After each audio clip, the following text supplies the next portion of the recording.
저는 정형외과 전문의로서 일본, 독일, 캐나다, 한국의 동료들과 긴밀히 소통해 왔습니다. 저희는 모두 수술실과 재활 현장에서 41년 이상의 경력을 쌓은 전문가들입니다. 그간 신체가 무너지고 회복되며 재건되는 동시에 실패하는 모든 과정을 지켜보았습니다. 근력이 사라질 때 노화가 어떤 결과를 초래하는지, 그리고 근력이 회복될 때 어떤 기적이 일어나는지도 확인했습니다. 하지만 젊은 기술 경영자들과 AI 피트니스 스타트업, 건강 보조제 브랜드, 그리고 새로운 장수 인플루언서들은 마치 각본이라도 짠 듯 걷기면 충분하다는 메시지만 반복합니다. 75세 이후에는 저항 운동이나 파워 트레이닝이 필요 없으며 그저 걷기만 하면 된다는 논리입니다. 그러나 인체 해부학을 제대로 이해한다면 이 기업들이 절대 답하고 싶어 하지 않는 질문을 던지게 됩니다. 이미 소실된 근육을 어떻게 걷기만으로 재건할 수 있습니까? 안정화 근육이 활성화되지 않는데 어떻게 균형 감각을 회복합니까? 하중과 긴장, 저항이 없는 상태에서 걷기가 어떻게 골격을 강화할 수 있습니까? 속근, fast twitch, 반응을 훈련하지 않고 걷기만으로 어떻게 낙상을 예방합니까? 매달 근력이 감소하는 75세 이상의 신체를 단순히 걷는 것만으로 어떻게 보호한다는 말입니까? 이는 생체 역학이나 수술 결과, 그리고 우리가 매일 만나는 실제 환자들의 데이터와 전혀 일치하지 않습니다. 이에 10수년의 경력을 가진 22명의 전문의는 직접 진실을 찾아 나섰습니다. 수백 편의 의학 논문을 검토하고 9개국의 재활 프로그램을 연구했으며 우리 자신에게 직접 루틴을 테스트했습니다. 노화를 두려움이 아닌 정복의 대상으로 여기는 일본의 144개 운동법을 포함해 전 세계 257가지 운동을 분석했습니다. 대부분의 운동은 효과가 미미하거나 실패했습니다. 그러나 단 5가지 운동만이 과학적으로 입증된 놀라운 결과를 보여주었습니다. 75세 이후에도 가시적이고 측정 가능하며 반복 가능한 근육 복원을 가능케 하는 동작들입니다. 오늘 영상에서는 걷기에만 의존하는 대신 75세 이상의 시니어가 반드시 실천해야 할 5가지 운동을 공개합니다. 특히 이번 운동은 41년의 정형외과 임상 경험 중 확인한 가장 빠른 근육 재건법이니 끝까지 시청해 주시기 바랍니다. 자세한 연구 문헌은 설명란에 기재해 두었습니다. 시작하기 전에 여러분께 묻고 싶습니다. 현재 연세가 어떻게 되시나요? 댓글로 공유해 주시면 저희가 직접 답글을 남기며 소통하겠습니다. 이제 5위부터 시작하겠습니다. 걷기만으로는 도달할 수 없는 힘을 즉각적으로 깨워줄 동작입니다. 5위는 일직선 걷기로도 불리는 heel to toe 워킹입니다. 단순해 보이지만 이 동작의 과학적 원리는 매우 정교합니다. 임상적으로는 텐덤 워킹이라 하며 75세 이후 급격히 저하되는 고유 수용성 감각 피로프리오셉션을 정밀 타격합니다. 고유 수용성 감각이란 시각적 확인 없이도 내 몸이 공간의 어디에 있는지 인지하는 능력입니다. 눈을 감고도 코를 만지거나 발을 보지 않고 계단을 내려올 수 있는 이유가 바로 이것입니다. 하지만 75세가 지나면 이 감각을 담당하는 신경 말단이 뇌로 보내는 신호가 약해집니다. 피츠버그 대학의 연구에 따르면 65세에서 80세 사이 이 감각의 정확도는 약 25% 감소합니다.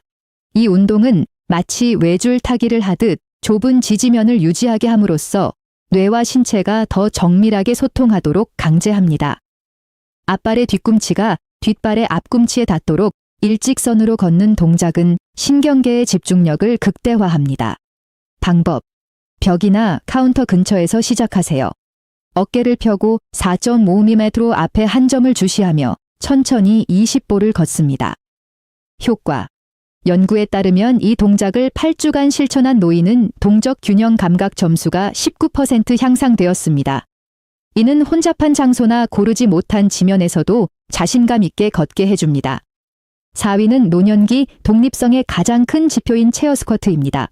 도움 없이 의자에서 일어나는 능력은 장수와 직결됩니다.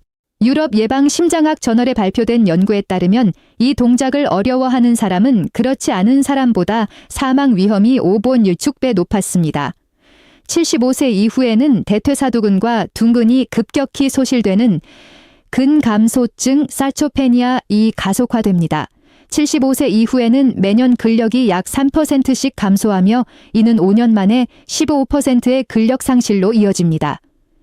체어 스쿼트는 일상에서 수십 번 반복하는 동작을 강화하는 가장 기능적인 훈련입니다. 방법: 튼튼한 의자에 앉아 발을 골반 너비로 벌립니다.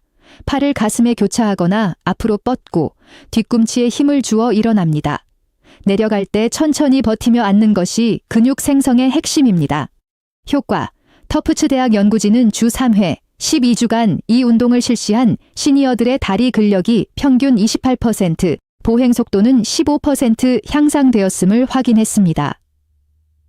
3위는 정형외과 전문의들이 75세 이후 가장 강조하는 스탠딩 힙서클입니다.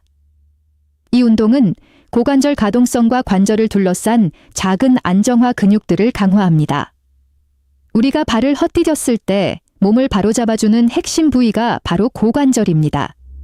고관절이 뻣뻣하고 안정화 근육이 약하면 낙상 시 즉각적인 대응이 불가능합니다. 메릴랜드 대학 연구에 따르면 고관절 외정근의 약화는 70대 이상 낙상의 가장 강력한 예측 인자였습니다.